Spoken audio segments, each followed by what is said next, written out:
अस्सलामुअलैकुम वरहमतुल्लाहि वबरकातुहू।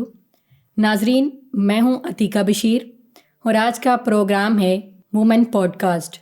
इस प्रोग्राम में हम आपके सामने नई नई नुमाया शख्सियात को लेकर हाजिर होंगे जो पाकिस्तान में नुमाया मुकाम पर काम कर रही हैं। और इसी सिलसिले में आज हमारे साथ मौजूद हैं फसीहा खान साहिबा, जो पेरेंटिंग पे और होम स्कूलिंग पे काम कर रही हैं। आइए उनसे मिलते हैं और जानते हैं मज़ीद मालूमात। अस्सलाम वालेकुम रहमतुल्लाह। वालेकुम अस्सलाम रहमतुल्लाहि वबरकातुहू। जी, क्या हाल है आपके? अल्हम्दुलिल्लाह, मैं ठीक ठाक। आप कैसी हैं? अल्हम्दुलिल्लाह। फसीहा खान साहिबा, सबसे पहले तो मैं आपका जो है वो सेल्फ़ इंट्रोडक्शन जानना चाहती हूँ ताकि हमारे सुनने वाले जो नाजरीन हैं उनको आपका जो इंट्रोडक्शन है वो पता चल सके। असल में मेरा ताल्लुक़ जो है वो पेरेंटिंग और होम स्कूलिंग के साथ ख़ुसूसी तौर पर है। इस वक्त मैं पाकिस्तान में एज ए NLP ट्रेनर, जो कि अमेरिकन बोर्ड की ट्रेनर हूँ, उसके तौर पे काम कर रही हूँ और ट्रेनिंग्स करवाती हूँ। पेरेंटिंग होम स्कूलिंग कोच के साथ साथ मेंटल हेल्थ लाइफ कोच, और मैं फाउंडर उम्मा होम स्कूलिंग हूँ। तो उम्मा होम स्कूलिंग का बनाना और उस सारे वर्कआउट को अल्हम्दुलिल्लाह अब मैं देखती हूँ। अच्छा, इसमें अगर बात की जाए तो पेरेंटिंग के बारे में आप इसके बारे में क्या कहना चाहेंगी? क्या इसके बारे में इंट्रोडक्शन कराना चाहिए कि पेरेंटिंग असल में है क्या चीज़? पेरेंटिंग तो देखें, वालदैन है, वालदैन का किरदार है, जो रोल उनका घर में है दैट इज़ देयर पेरेंटिंग। जिस तरह से वो तरबिया करते हैं, जिस तरह वो अपने बच्चों को पालते हैं, जिस तरीके से वो उनकी physical, emotional, social, intellectual needs पूरी करते हैं, that is what we call parenting. क्योंकि आप समझें, एक तरह से तमाम बच्चों की निगहदाश्त करना सिर्फ जिस्मानी तौर पे नहीं बल्कि रूहानी तौर पे, ज़हनी तौर पे, शऊरी तौर पे, ये सब पेरेंट्स का किरदार है। और जब वो अपने किरदार फुलफ़िल करते हैं तो वो पेरेंटिंग कहलाती है। तो होम स्कूलिंग में आपकी ज़िम्मेदारियाँ क्या हैं और आप वहाँ पे जो है वो किस तरह से सिस्टम को देखती हैं? होम स्कूलिंग जो है, अगर कहा जाए ना कि ये आपका लाइफ़स्टाइल है, तो ये ज़्यादा मुनासिब होगा। मतलब home schooling is about A lifestyle कि आप अपने घर का माहौल आपका कैसा बनता है, आपके बच्चों की तालीम और तरबियत उसमें कैसे होती है। होम स्कूलिंग को अक्सर ये भी समझा जाता है कि शायद उसमें बच्चे होंगे और मैं उनकी टीचर होंगी और मेरे बच्चे मुझसे पढ़ते होंगे और मैं उनसे सुबह 9 बजे से 10 बजे तक एक पीरियड होता होगा और 10 से 10:30 तक एक पीरियड होता होगा। तो इस तरह नहीं है। होम स्कूलिंग एक लाइफ़स्टाइल है। किस तरह से कि जैसे हमें ये मालूम है कि हर बच्चा बिल्कुल वही काम करता है जो उसके पेरेंट्स करते हैं। जैसे ही बच्चा आँख खोलता है तो उसके बाद से लेकर ऑनवर्ड्स वो किस तरह से बिहेव करता है, जिस तरह उसके पेरेंट्स घर में करते हैं। तो होम स्कूलिंग एक पूरा लाइफ़स्टाइल किस तरह से है कि एक बच्चे की हम तरबियत कैसे कर रहे हैं कि जैसे हम एक्शंस करते हैं वो हमें देखता है और अपने अमल में लेकर आता है। इसी तरह एक नेचुरल लाइफ़स्टाइल और लाइफ सर्कल में जब माँ तालीम हासिल करती है, माँ का ज़ौक़ किताब के साथ है, माँ पढ़ने की तरफ मुतवज्जह हो, तो बच्चों की नेचुरल लर्निंग स्टार्ट हो जाती है। और फिर वही नेचुरल लर्निंग जो है उनकी कंस्ट्रक्टेड और सेमी कंस्ट्रक्टेड हो जाती है एज के साथ साथ। अच्छा, आपके ख़्याल में आज के दौर में अगर वालिदैन के लिए बच्चों की तालीम और तरबियत की बात की जाए तो उसके लिए क्या चैलेंजेस उनको जो है वो फेस करने पड़ते हैं? अच्छा, आजकल की जो ओबियसली जैसे जैसे वक्त आगे जा रहा है तो आप देख रहे हैं कि मॉडर्न टेक्नोलॉजी बहुत ज़्यादा मुआशरे में आम हो गई है। और जब भी पेरेंट्स से क्वेश्चन किया जाता है कि आजकल के चैलेंजेस क्या हैं, तो वो सारे मॉडर्न चैलेंजेस हैं, जिसमें बच्चों के बिहेवियर्स का भी जिक्र आता है, जिसमें बच्चों के इमोशंस का भी जिक्र आता है, जिसमें बच्चों की जो स्क्रीन टाइम है, जो सबसे बड़ा एक प्रॉब्लम पेरेंट्स को फेस करना पड़ता है। और इस तरह बच्चों की जो खेल, जो गेमिंग एडिक्शन, जो बच्चे उसमें मुब्तला हो गए हैं, ये तो बहुत ज़्यादा है ना। बिल्कुल इसी तरह। तो इस तरह के जो चैलेंजेस हैं वो पेरेंट्स को बहुत ज़्यादा फेस करने पड़ रहे हैं आजकल। तो हमें सबसे ज़्यादा क्वेश्चंस जो आते हैं वो यही आते हैं कि सबसे ज़्यादा जो एक टैग वर्ड यूज़ होता है कि डिफ़िकल्ट चिल्ड्रन, फिर यूज़ होता है एडिक्शन, उसके अलावा घर में बच्चे बात नहीं सुनते, रिस्पॉन्स सही नहीं देते, बात समझते नहीं हैं। मतलब दीज आर द चैलेंजेस जो कि मुझे लगता है हमारे दौर में जब हम छोटे होते थे तो हमारे टाइम पे भी पेरेंट्स को कुछ इसी तरह के चैलेंजेस वो डिस्कस करते थे। लेकिन अब जैसे अब आप कहते हैं कि जेन अल्फ़ा जो हमारे पास है, या जेन बीटा जो अब जिक्र होता है, तो उनके साथ क्योंकि टेक्नोलॉजी का दौर है तो वो टेक्नोलॉजिकल इश्यूज़ भी साथ हम जो हैं वो पेरेंट्स उसको अलाइन करके बताते हैं कि अच्छा ये अब सारे चैलेंजेस हम लोग फेस कर रहे हैं। सही। अच्छा, एक अगर मुसलमान घराने की बात की जाए तो उसमें दीनी लिहाज से और दुनियावी लिहाज से जो है वो इस सिस्टम को किस तरह से जो है उसको मतवाज़न बरकरार बैलेंस किया जा सकता है? आपका सवाल बहुत अच्छा है। असल में हम लोग दीन और दुनिया को बिल्कुल अलग अलग पैराहे में देखते हैं। जी। तो हमें लगता है शायद कि अगर दीनी जो है वो तालीम है तो वो एक अलग होगी और दुनियावी तालीम जो है वो एक अलग होगी, दुनियावी रहन सहन बिल्कुल। अलग होगा, दीनी रहन सहन अलग होगा। जी, तो जी। ऐसा बिल्कुल भी नहीं है। देखें, एक मुसलमान अपने घर में जो दिन गुजारता है वो उन्हीं असूल व ज़वाबित के मुताबिक गुजारता है जैसे अल्लाह के रसूल सल्लल्लाहु अलैहि वसल्लम से हमें मिले हैं। एक मुसलमान जब अपने घर से बाहर जाता है, काम करता है, तो वो उसी पैराहे में काम करता है जो कि जायज़ काम है, हलाल काम है और जिस पे उसको गुनाह नहीं बल्कि सवाब मिलता है। तो बच्चों की तरबियत के लिए जब पेरेंट्स का रोल आता है या घर में हम कहते हैं कि हमारे बच्चे अच्छे मुसलमान कैसे बनेंगे, जी। तो हमें ये नहीं देखना कि हमें उनको अलग से दीन सिखाना है। अलग से दीन सिखाने की एक चीज़ है जो कि उनको कुरान सिखा रहे हैं या अरबी ज़बान सिखा रहे हैं या वो हदीस सीख रहे हैं, लेकिन असल किरदार बच्चे किससे ले रहे हैं? बिल्कुल। माँ से, बाप से। बिल्कुल। तो अक्सर लोग कहते हैं कि जब बच्चे खाना शुरू करते हैं हम उनको कहते हैं बिस्मिल्लाह पढ़ो, बिस्मिल्लाह पढ़ो। किसी बड़े से मिलते हैं तो हम कहते हैं सलाम करो, सलाम करो। तो ये आपको अलग से नहीं कहना होता, जो आपकी प्रैक्टिस में है ना। अगर एक बच्चे ने आँख खोली है, वो 2 साल का हो गया, 3 साल का हो गया, वो मुस्तकिल देखता है कि खाने की मेज़ पे जब खाना शुरू होता है तो सब कहते हैं बिस्मिल्लाह। जी बिल्कुल। और जब एक दूसरे से मिलते हैं तो सब कहते हैं अस्सलामु अलैकुम व रहमतुल्लाहि व बरकातुहू। या वो देखते हैं कि अच्छा नमाज की अजान की आवाज़ आई है, माँ अब नमाज़ पढ़ने गई है, अब वज़ू हो रहा है। तो ये प्रैक्टिस बच्चे देखते हैं कि झूठ नहीं बोला जा रहा, चीज़ों किसी के बारे में बदगुमानी नहीं हो रही, किसी की बात पे गुस्सा आ रहा है तो उस बात को सुलझाया जा रहा है, उलझाया नहीं जा रहा।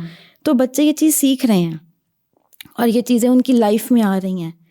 और फिर जब बच्चों की तालीम भी शुरू होती है तो जिस तरीके से हम उनको लेके जाते हैं, क्योंकि एक तो पेरेंट्स का एक रोल अब बन गया ना कि तालीम की सारी जिम्मेदारी तरबियत की स्कूल की होगी शायद। जी बिल्कुल। कि टीचर्स बताएंगी कि दीन पे कैसे चलना है। जी। टीचर्स बताएंगी माँ से कैसे बात करनी है, टीचर्स बताएंगी रिश्तेदारों से कैसे मिलना है। असल चीज़ हालांकि ये घर की चीज़ थी, लेकिन ये जो है वो स्कूल का हमने अपना माइंड सेट कर लिया है कि ये जो है स्कूल से बच्चे बस सीखेंगे। बिल्कुल। अच्छा, अगर इस चीज़ को देखें तो बच्चों को इस्लामी इक़्तिदार से किस तरह से जो है वो हम रोशनास उनको कराया जा सकता है, इसके बारे में आप क्या कहेंगे? जब पेरेंट्स को इस्लामी इक़्तिदार पे अमल करेंगे तो बच्चे उनको देख के उनसे मॉडलिंग करेंगे। इसको हमें थोड़ा ना समझने की ज़रूरत है कि होता किस तरीके से। मतलब मैंने दूसरी दफ़ा ये बात की कि बच्चे जो हैं वो पेरेंट्स से करेंगे। देखिए, बच्चों का जो ब्रेन डेवलपमेंट है ना, जो 0 से 7 ईयर्स तक है जी। ये एक इम्प्रिंट एज है। इम्प्रिंट एज हम किसको कहते हैं? जैसे हम एक लफ्ज़ सुनते हैं ना डायरेक्ट डाउनलोडिंग का, तो ये डायरेक्ट डाउनलोडिंग होती है।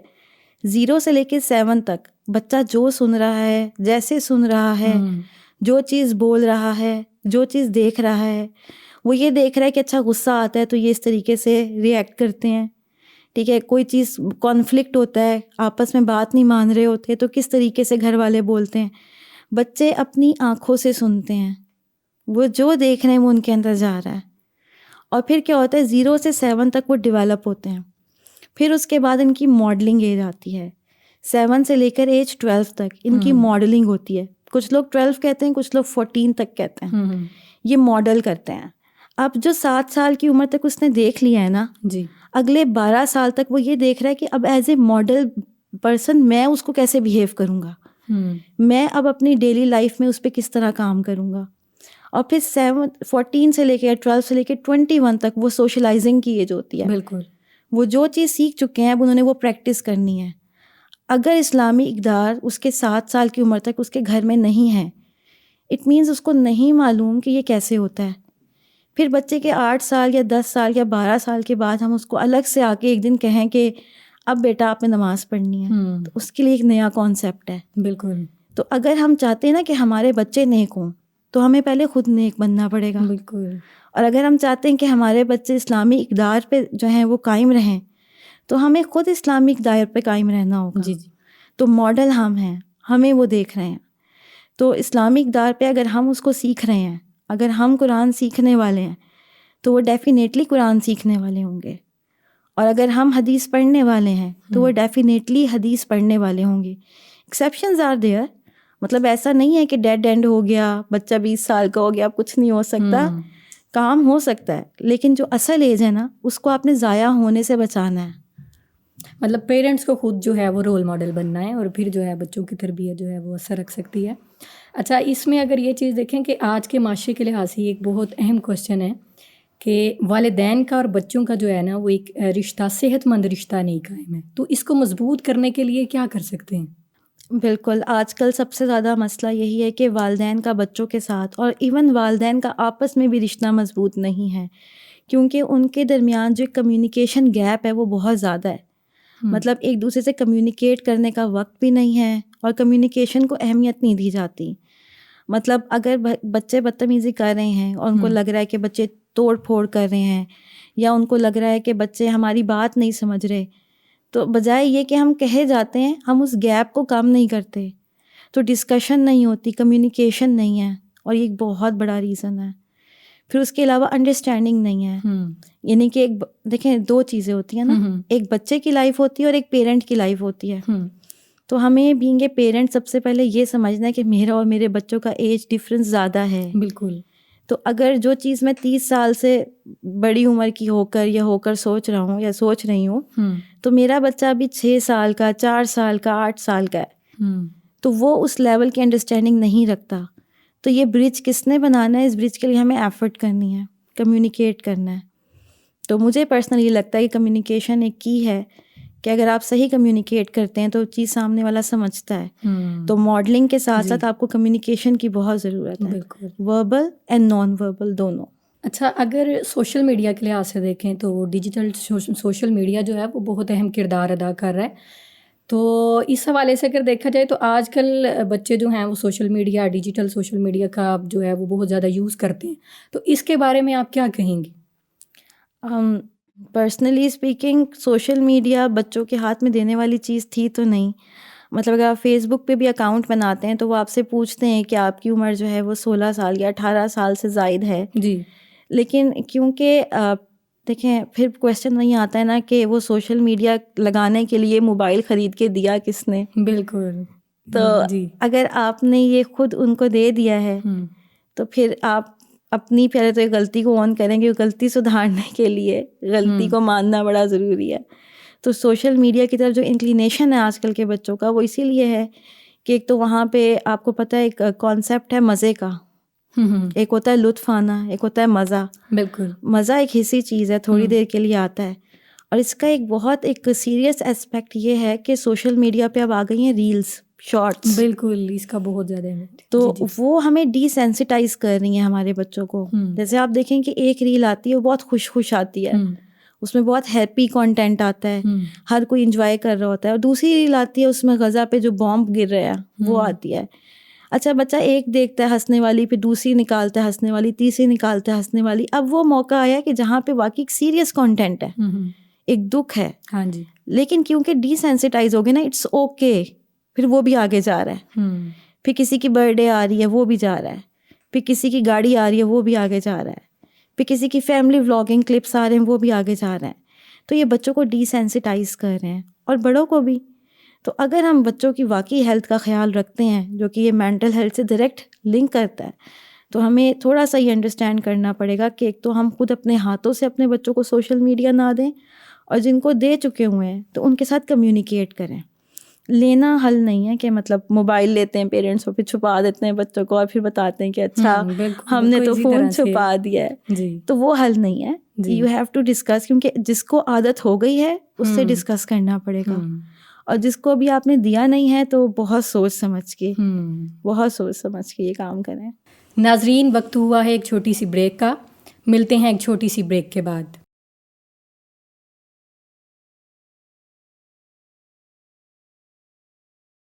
नाजरीन, दोबारा से हाज़िर खिदमत हैं, और बात चल रही थी, बड़ी खूबसूरत बात हो रही थी हमारी रील्स के बारे में, और आप जेन ज़ी का जिक्र कर रही थी। तो ये जेन ज़ी है क्या चीज़, इसके बारे में आप क्या कहती हैं? ये थोड़ा सा बताइए, नाजरीन को पता चले कि ये जेन ज़ी क्या चीज़ है। जेन ज़ी, इसको जनरेशन ज़ी भी बोला जाता है। तो इसके बारे में आजकल वाकई काफ़ी रील्स है कि जेन ज़ी जो है वो किसी की सुनते नहीं हैं, और उनके पर बहुत ज़्यादा, मैं कहती हूँ कि एक हिट आती है कि वो उस तरह से बाअदब नहीं है। तो मैं थोड़ा सा, मुझे अफसोस भी होता है, क्योंकि देखें जेन ज़ी आर द मोस्ट यूनिक जो हमारे पास जनरेशन आ रही है ना। जी। मतलब आफ्टर 80s जो जनरेशन आई है, they have seen technology from the very day one. यानी कि हम जिस दौर में थे, तो जब हम लोग पूरे मोहल्ले में एक फ़ोन होता था, और ऐसे ही आप था, बिल्कुल ऐसे ही था। है ना, और वो आप फ़ोन सुनने के लिए जाते थे, अच्छा नानी का फ़ोन आया है किसी के ऐसे ही घर। था, और वो था भी वो बटनों वाला, और दूसरा इसका था ही नहीं कि स्क्रीन टच का कोई बंदे का वहम गुमान में भी नहीं था। एग्जैक्टली और फिर अब जब जेन जी पैदा हुई है, तो ये टेक्नोलॉजी आम थी। और फिर जब जेन अल्फा आया, तब तो आईफोन्स भी इतने कॉमन थे। तो अब हमें ये देखना है कि देखें, जिस तरीके से हमारी तरबियत हुई है ना, हम कोशिश ना करें कि एग्जैक्टली वैसे ही आगे के बच्चे सुनेंगे। क्योंकि हमारे साथ हो क्या रहा है, एक्सपेक्टेशंस ख़राब क्यों हो रही हैं पेरेंट्स की, टीचर्स की, कि हम समझ रहे हैं जैसे हम थे ना, अम्मा की घूरी पे सीधे होके बैठ जाते थे। बिल्कुल ऐसे ही है। तो आज के बच्चे की बर्दाश्त नहीं करते हैं, वो घूरियाँ जो है हमने बर्दाश्त कर ली, लेकिन वो इस चीज़ को इंसल्ट बर्दाश्त नहीं करते हैं। देखिए, घूरी की ज़रूरत भी नहीं थी ना, मतलब हमें भी, मैं तो ये कहती हूँ हमें भी ज़रूरत नहीं थी, लेकिन चलो वो हमारी मतलब माँ ने हमें बड़ा अच्छा ट्रेन किया हुआ था, और हम एक आँख की घूरी पे सीधे हो जाते थे। लेकिन जैसे जैसे जनरेशन बदल रही है, उसको वैसे वैसे उसी माहौल के मुताबिक तरबियत करनी है ना। अब मैं कहूँ कि जेन जी ऐसी है या वैसी है, तो ऐसा नहीं है।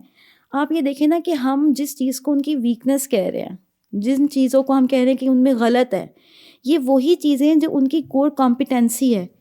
ये वही चीज़ है जिससे हम फ़ायदा भी ले सकते हैं। जी बिल्कुल। मतलब आप ये देखें ना, जैसे मैं हूँ, अब मैं कहती हूँ कि यार मैं टेक्नोलॉजी में इतनी अच्छी नहीं हूँ, हालांकि computer science was my field, लेकिन जो जेन जी के बच्चे हैं, they are so super fast in it.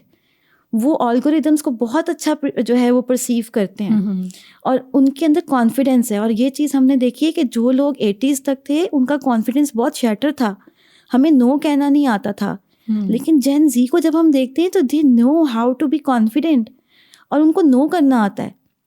और ये चीज़ हमें समझ नहीं आती, क्योंकि we have never did it ना, हमने की नहीं नो, हमें नो करना आती नहीं थी, और नो करना कभी सीखी भी नहीं।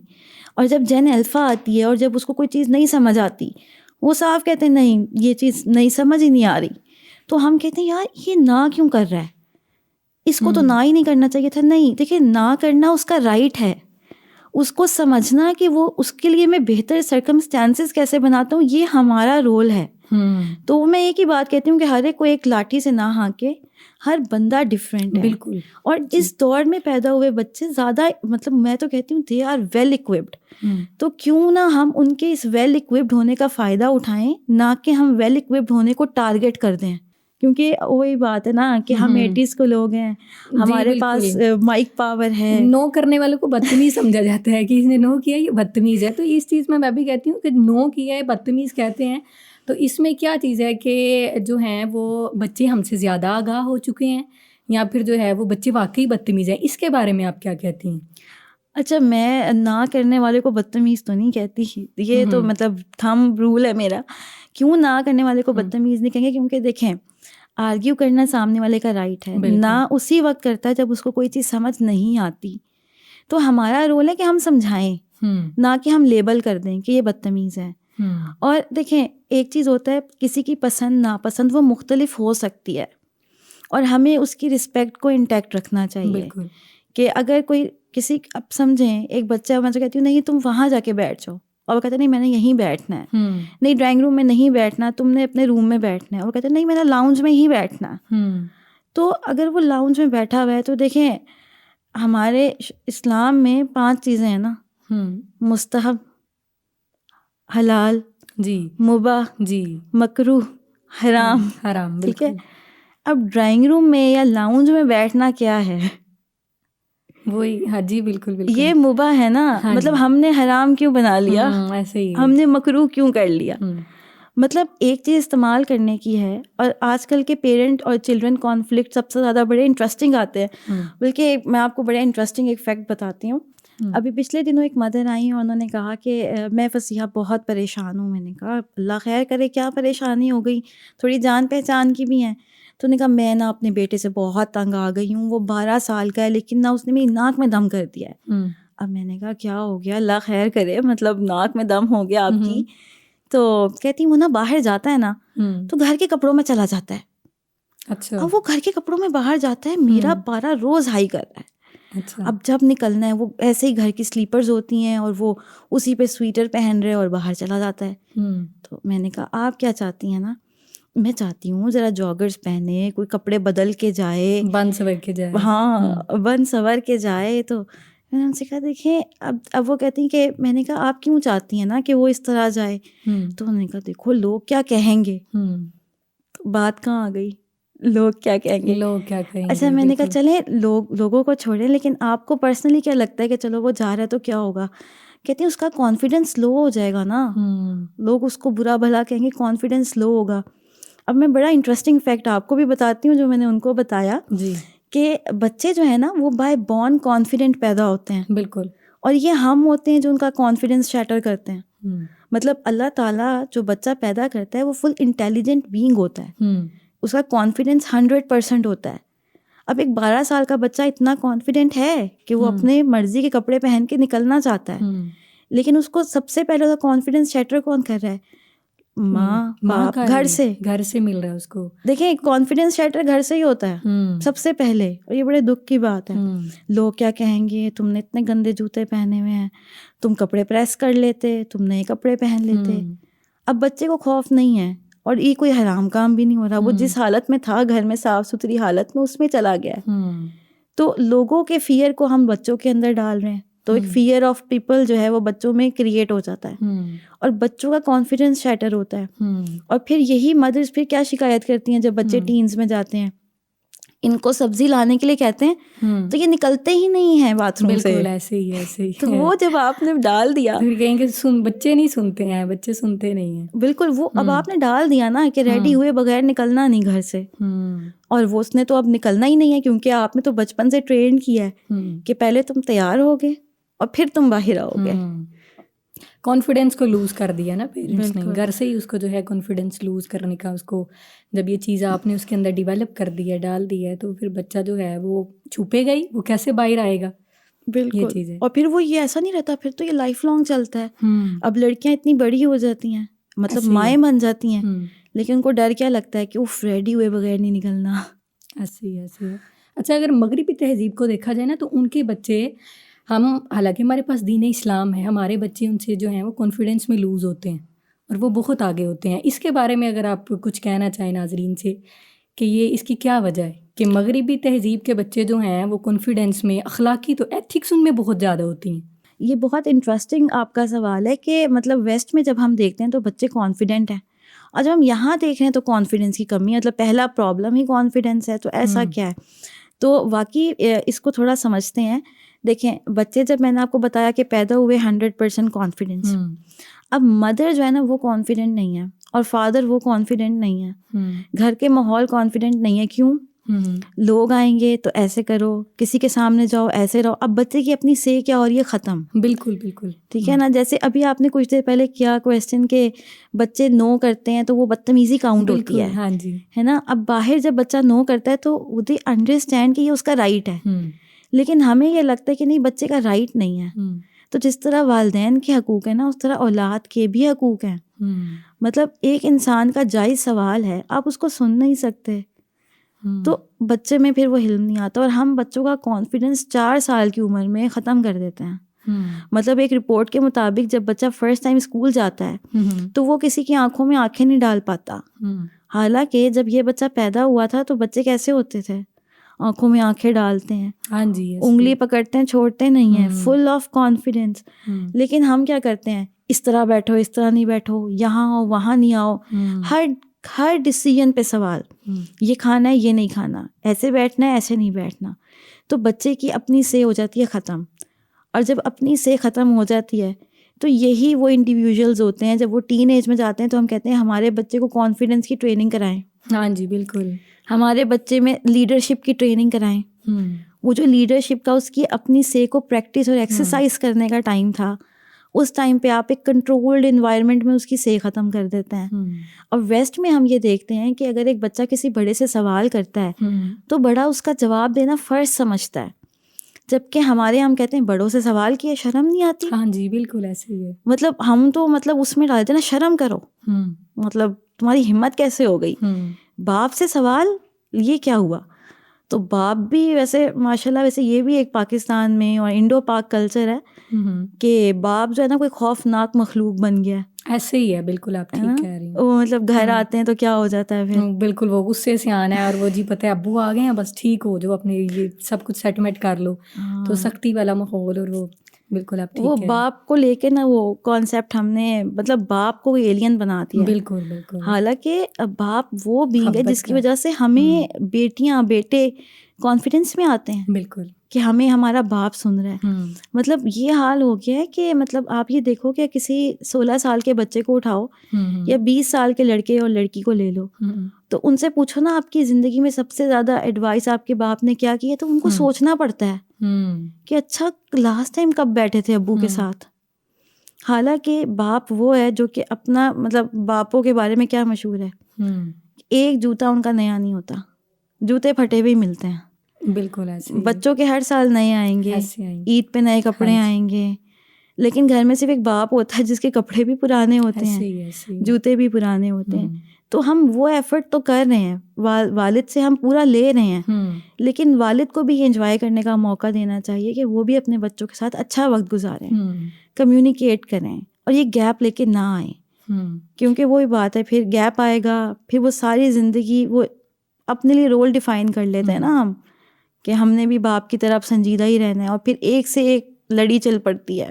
ऐसे ही तो फिर वेस्ट क्यों ना फिर वो लोग इस मामले में जो है कॉन्फिडेंट बीइंग्स निकालें। अच्छा, वालिदैन को इस चीज़ में किस चीज़ पर काम करने की ज़रूरत है? वालिदैन को मेरे जो मैं अब तक जो इतने मतलब 16 ईयर्स हो गए हैं मुझे टीचिंग फील्ड में, और मैं तो यही कहूँगी कि वालिदैन को ना अपने ये ब्रेन पे काम करने की ज़रूरत है, अपने माइंडसेट पे काम करने की ज़रूरत है। पेरेंटिंग की बहुत ज़्यादा ज़रूरत है। हाँ, जब तक हम अच्छे इंडिविजुअल नहीं बनेंगे, हम अच्छे पेरेंट कैसे बनेंगे? सही। जब मतलब मैं हमेशा एक चीज़ कैसे देखती हूँ सोसाइटी की, कि अभी यहाँ आने से पहले भी मतलब जिस रोड पे इशारा बंद होता है तो हम इशारे तोड़ के निकल जाते हैं। तो जब हम खुद अपने आप को समझने वाले नहीं होंगे तो कैसे एक सुलझी हुई औलाद निकालेंगे? ऐसे ही। और ये सिस्टम सिर्फ पाकिस्तान में है। मैं सऊदीया कितनी बार गई हूँ, वहाँ पे ये सिस्टम नहीं है। उनके रूल्स इतने कि कह लें कि इतने ज़्यादा उनके सख्त हैं कि जब उन्होंने देखना है कि दूर से कोई आ रहा है तो उन्होंने पहले ही, कितनी देर पहले ही उन्होंने गाड़ी को जो है वो ड्रॉप कर देना है। लेकिन यहाँ पे पाकिस्तान में ये सिस्टम नहीं। तो ये पेरेंटिंग की बहुत ज़्यादा ज़रूरत है। बिल्कुल, अपने पे काम जब तक नहीं करेंगे हम सब लोग तो पेरेंटिंग फिर तो आपकी कहते हैं ना फ्लॉप बिल्कुल टाइम है फिर आपका।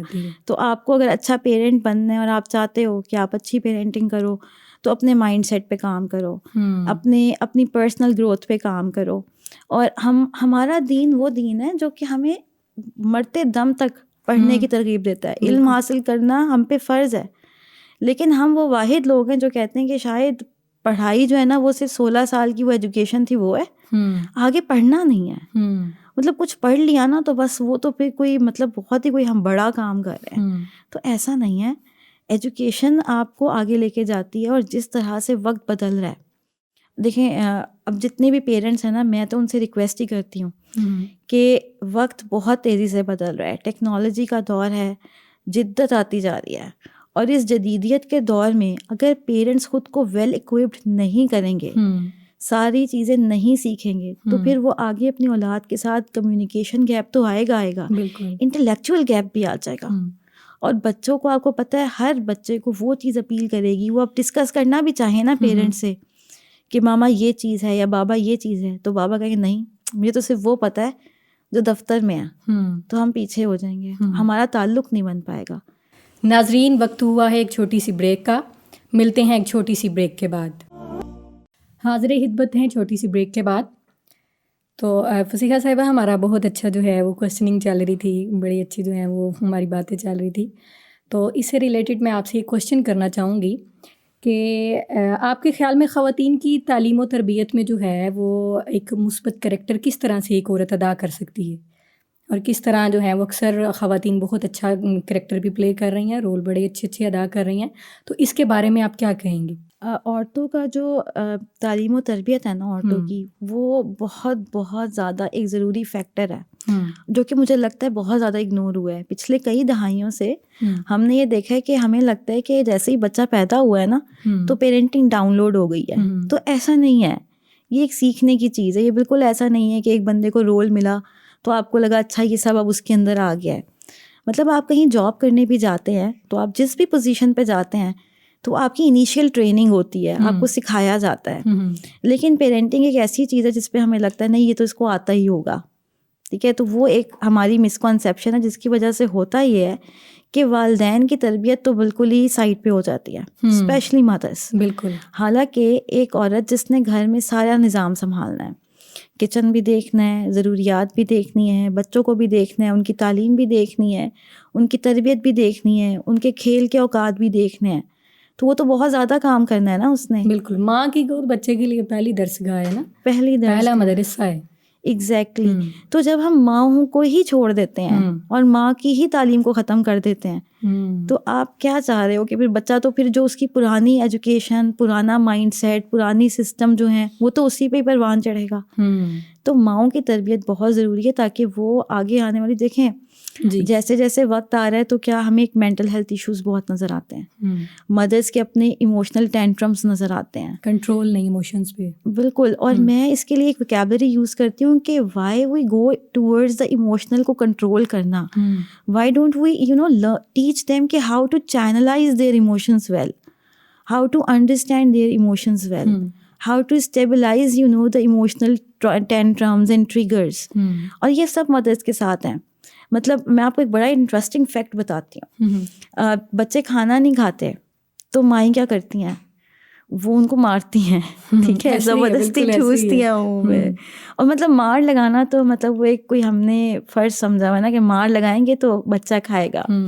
अच्छा, अब मदर बच्चों को मारती हैं तो मारते मारते हुए जो उनका इमोशन होता है वो कौन सा होता है? एंगर, गुस्सा।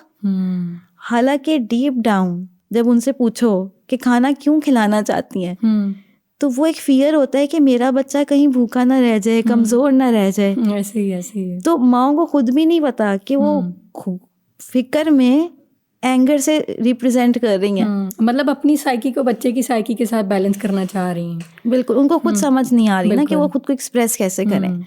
तो देखिए माँओं का सीखना तो फिर ज़रूरी है ना। बिल्कुल। और माँओं की तरबियत बहुत ज़रूरी है, और वालिदैन की, दोनों की, मतलब वालिद की तरबियत भी बहुत ज़रूरत है।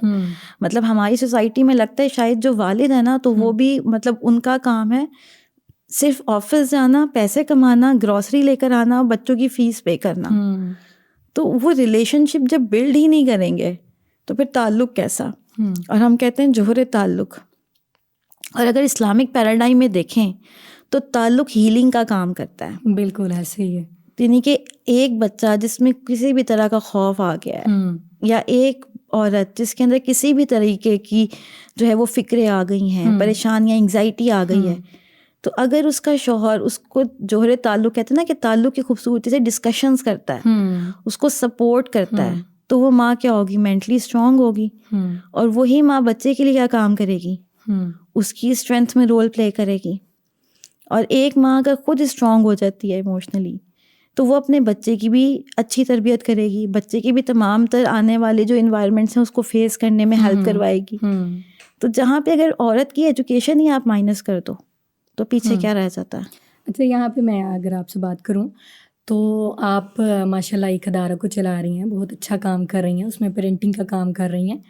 तो वहाँ पे आपने मुख्तलिफ़ ख़वातीन जो हैं उनसे आपकी बातचीत होती है, तो उसमें आपने देखा होगा कि कितनों का जो है वो फ़ीडबैक आपको अच्छा मिला है कि उन्होंने आपके अदारे से सीख के और फिर आगे जो है बहुत अच्छा काम किया है, और फिर उन्होंने आपको बताया भी है कि हम पहले ऐसी थी और अब जो है हम में ये मुस्बत जो है वो तब्दीलियाँ आई हैं। बिल्कुल। असल में देखें तब्दीली किसी की वजह से नहीं आती। मतलब अगर मेरी कोई स्टूडेंट अपनी लाइफ में अच्छा परफॉर्म कर रही है तो वो मेरी वजह से नहीं है, क्योंकि उसके अंदर खैर थी, उसके अंदर एक कैपेसिटी थी, उसके लर्निंग का एक मिजाज था। उसने उसके अंदर चेंजेस लेकर आए हैं। बिल्कुल। असल में गुबार आ जाता है, ठीक है, धुंध पड़ जाती है। जब वो क्लीन होते हैं सब कुछ, तो वो अपना जो असल पोटेंशियल होता है उसको इस्तेमाल करते हैं, जंग को उतारना पड़ता है। बिल्कुल। हाँ जी। तो ये लर्निंग होती है। जैसे आपने बात की कि जो सीखने की, तो जैसे parenting home schooling training course है, तो उसमें हम लोग क्या करते हैं कि सबसे पहले किसी भी पेरेंटिंग कोर्स में पहला मॉड्यूल होलिस्टिक पेरेंटिंग का रखते हैं, ताकि उसमें मदर्स पे काम हो, उनकी टाइम मैनेजमेंट, उनकी लर्निंग, उनकी रीडिंग, उनकी राइटिंग, उनकी सेल्फ इस्टीम, उनकी लिसनिंग स्किल्स, उनकी कम्युनिकेशन स्किल्स, उनके अपने जो होलिस्टिक पेरेंटिंग में, और जिसको हम कहते हैं कि जेंटल पेरेंटिंग रूल्स, उनकी अनकंडीशनल पेरेंटिंग के स्टेप्स, ताकि वो इक्विप्ड हो सकें। उसके बाद हम एजुकेशन के मॉड्यूल पे जाते हैं, जिसमें हम मदर्स को ये बताते हैं कि डिफरेंट इंटेलिजेंसेस क्या हैं, डिफरेंट इंटेलिजेंसेस के साथ different right and left brain का डिफरेंस क्या है। हर बंदे की पोर्टफोलियो बनाते हैं। क्यों? क्योंकि देखें, लोग कहते हैं हमारा बच्चा मुश्किल है या मेरा शौहर मुश्किल है। बिल्कुल, ये मतलब कितना ज़्यादा ख़वातीन कहती हैं कि यार मेरा शौहर बहुत मुश्किल है। हर दूसरी औरत से ये सुनने को मिलता है। हाँ, तो मुश्किल कौन होता है? जो चीज़ आपको समझ नहीं आती आपके लिए वो मुश्किल होती है, और जब आप वो समझ लेते हो वो आपके लिए मुश्किल नहीं रहती। तो अल्लाह ने आदमी का भी दिल कोई पत्थर तो नहीं बना रखा, वो भी दिल है, और बच्चे भी कोई कहते हैं ना कि वो स्टोन नहीं है, वो भी इंसान है। जी जी। तो हर इंसान की अपनी टेंडेंसीज होती हैं, तो फिर हम उनको वो सब टेंडेंसीज सिखाते हैं कि देखें, इसको समझें, अंडरस्टैंड करें। मुश्किल सिर्फ वो है जो आपको समझ नहीं आ रही, और जब आपको समझ आ गई तो मुश्किल नहीं रही। और उसके बाद फिर हम उनको होम स्कूलिंग के बारे में पढ़ाते हैं, क्योंकि लोग समझते हैं कि शायद होम स्कूलिंग ऐसे है कि बस मैंने घर में पढ़ाना शुरू कर दिया। ऐसे ही है। तो जब तक घर का माहौल ही नहीं है तो घर में पढ़ाएंगे कैसे? जी बिल्कुल। अच्छा, आपने होम स्कूलिंग का जो है वो किस तरह इंतखाब किया, किस तरह जो है वो इस तरफ आई हैं? अच्छा, मेरा जर्नी ना बहुत पुराना है, मतलब जब मेरी शादी भी नहीं हुई थी ना तब से। अच्छा। तो मेरा तब से भी माइंड था कि यार मैंने होम स्कूलिंग करवानी है। तो मैंने बहुत ज़्यादा, कहते हैं ना कि तो स्टडी बहुत किया कि मतलब पूरी दुनिया में होम स्कूलिंग थी कैसे, होती कैसे थी। And I was totally surprised कि हम जब 90वीं दौर में देखते हैं तो वहाँ यही सब कल्चर था। मतलब बच्चों की तरबियत घर से होती थी। वो जिस तरह एक मस्जिद कम्युनिटी सेंटर होता था, मतलब एक ऐसी जगह होती थी कि पूरा इलाका उससे कनेक्ट होता था।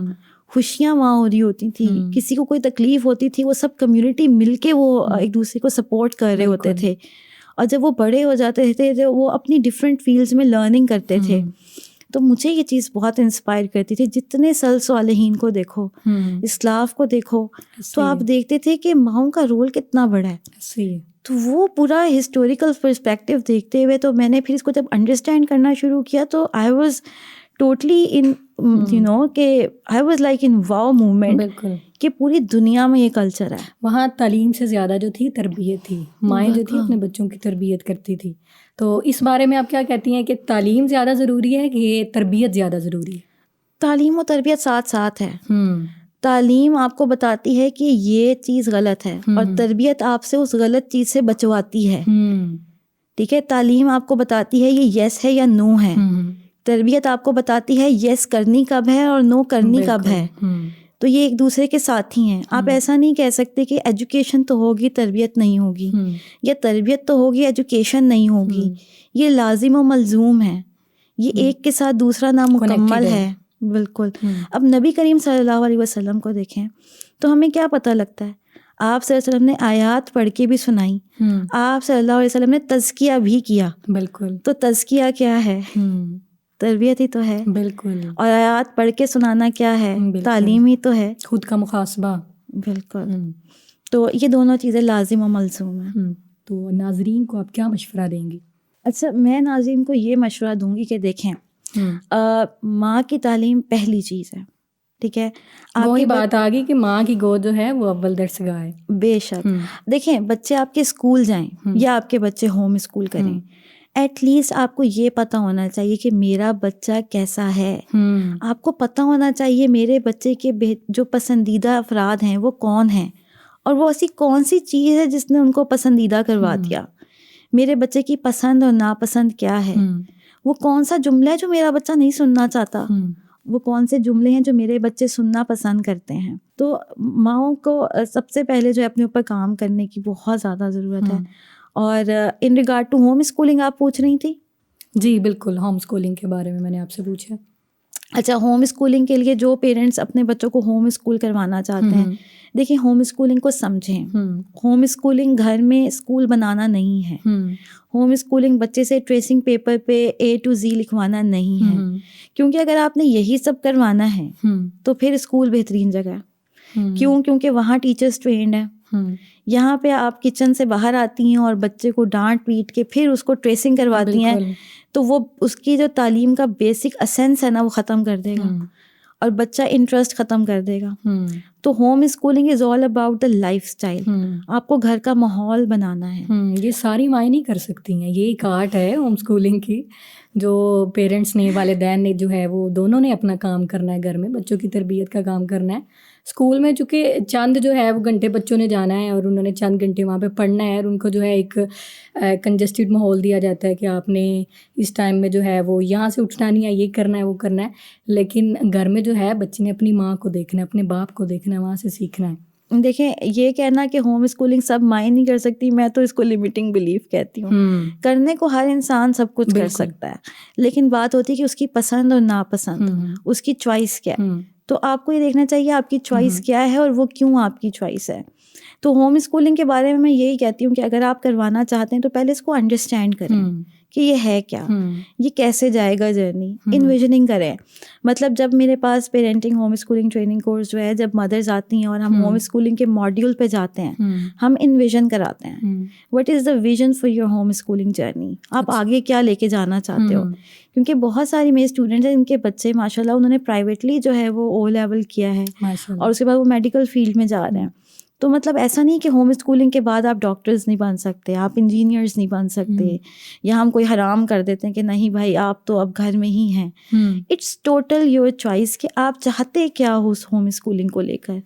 अगर फियर बेस है कि हाय मेरा बच्चा ख़राब हो जाएगा, तो फिर ना करवाएं, क्योंकि हम फियर की बेस पे कोई भी बुनियाद खड़ी नहीं करते हैं, क्योंकि मोमिन तो वैसे ही रब से डरता है ना। बिल्कुल बिल्कुल ऐसे ही है। सोसाइटी से क्या डरना।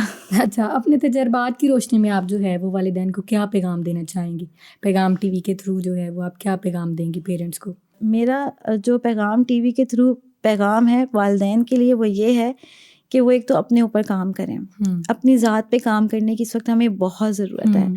हम अपने आप को सेल्फ डिसिप्लिन करें, हम कम्युनिकेशन सीखें, हम एक दूसरे को अंडरस्टैंड करें, रिलेशनशिप में ओन करें और अपने बच्चों की एजुकेशन को कोई इशू ना बनाएं। हमारे नज़दीक एजुकेशन इशू बन गया है, जिसकी वजह से बच्चे बहुत ज़्यादा स्ट्रेस में हैं। तो एजुकेशन को पार्ट ऑफ लाइफ समझें और उसमें इजी होके लाइफ गुजारें। मतलब आसानी से जो मतलब एक लाइफ होती है ना, उसकी तरफ आएँ, बजाय ये कि अपनी लाइफ को भी मुश्किल करें और बच्चों को अंडरस्टैंड करें, क्योंकि बच्चों को अंडरस्टैंड ना करके हम एक बहुत लॉन्ग टर्म प्रॉब्लम अपने लिए क्रिएट करते हैं। Understand your children. माशाल्लाह बहुत अच्छी गुफ्तगू रही है आपके साथ। तो अल्लाह ताला आपसे मज़ीद इस तरह का जो है वो काम लेता रहे। आप बहुत अच्छा जो है वो पेरेंटिंग का काम कर रही हैं। तो नाज़रीन, इसी गुफ्तगू के साथ अपनी बात का इख्तिताम करते हैं। अस्सलामु अलैकुम वरहमतुल्लाहि वबरकातुहू।